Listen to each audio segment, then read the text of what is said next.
You know it's bad when even the president doesn't want to talk about it. President Cyril Ramaphosa is now fighting in court. He's trying to avoid explaining why he signed the National Health Insurance Act into law. That's right, folks. Welcome to South Africa, where you can sign a bill that might collapse healthcare, but how you did it is apparently none of your business.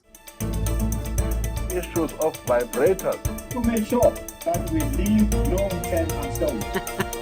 Did I hear that correctly?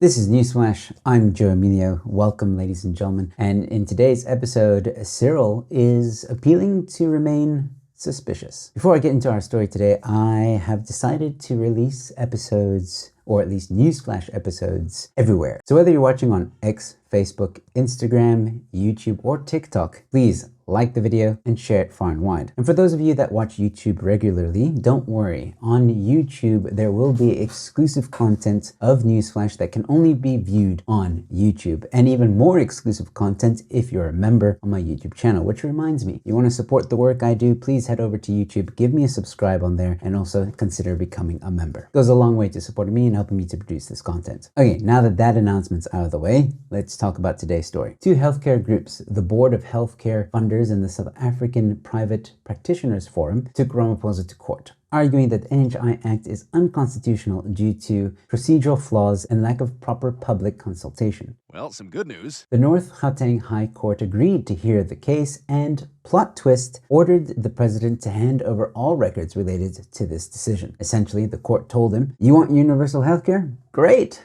Show your work." The deadline to submit those records was May 16th, but instead of complying, Ramaphosa filed for leave to appeal, saying the court has no business questioning his presidential discretion. Are you f***ing serious? He's now heading to the Constitutional Court, claiming that only they have the authority to judge whether his pen was too powerful. What's his legal team's argument? The court failed to recognize the political sensitivity of the matter, which means only Constitutional Court has jurisdiction. Translation? It's too political for you, mind your lane.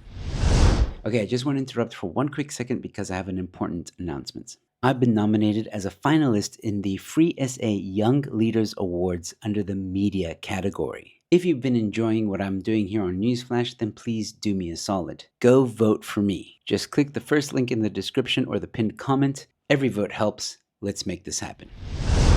But here's the thing, if the NHI is such a gift to the nation, why is the wrapping paper classified? Let's not forget the National Health Insurance Act signed in May 2024 promises universal healthcare for all South Africans. Sounds great, until you remember this is the same government that can't keep hospital generators running during load shedding. Critics and common sense warn that the NHI will destroy public healthcare, forcing skilled doctors to flee, which has already been happening, overload an already broken public sector where surgeries are delayed for years and linen goes missing, turn medical aid into a historical relic while government officials quietly keep theirs, and of course require billions in taxpayer funding, which we somehow always have for VIP protection but not for ICU beds. And if you think the Home Affairs queue is long, wait until you see the queue for a heart transplant. Totally diabolical. Oh, and by the way, even while the act is under legal siege, draft NHI regulations have already been published. That's right, they're setting up the table for a feast, while the kitchen's on fire and the chef is being sued. Here's my take. If Ramaphosa truly believes in the NHI, then hand over the documents. If your decision was noble, defend it. If it was rushed, political, or a desperate election stunt, own it. Or at least stop pretending it was backed by consultation. I think it's quite obvious to a lot of South Africans that the NHI is just not going to work. Countless articles and stories will tell you that government-run hospitals are failing, crumbling, and are bankrupt. They're also riddled with corruption. But hey, let me know your thoughts about all this. Do you think Cyril is trying to hide something, or do you really think the courts have no say on this? So before you go, ladies and gentlemen, please head over to YouTube and give my channel a subscribe. And if you really want to support my work, then become a member. Once again, there's exclusive perks and exclusive content for the members on my YouTube channel. But if you're watching on other platforms such as Facebook, Instagram, X, or TikTok, please leave a like on this video and share it far and wide. And once again, comment and let me know your thoughts. Thanks again for watching. Your Newsflash is in.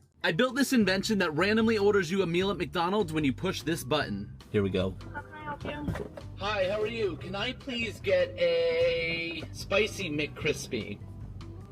One order of apple slices? Yeah. And then one small sweet tea lemonade.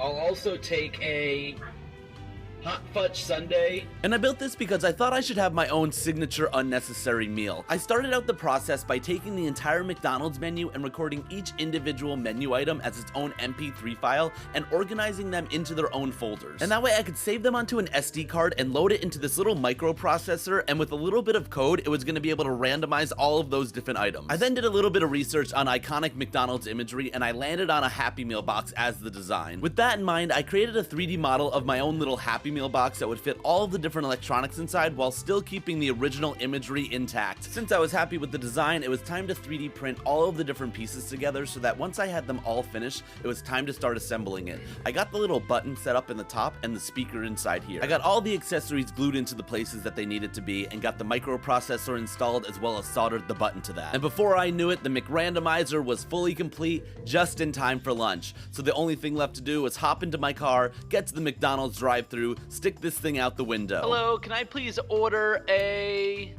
20-piece chicken McNuggets, 1 medium French fries, and then 1 large Sprite, and then finally a medium Shamrock Shake.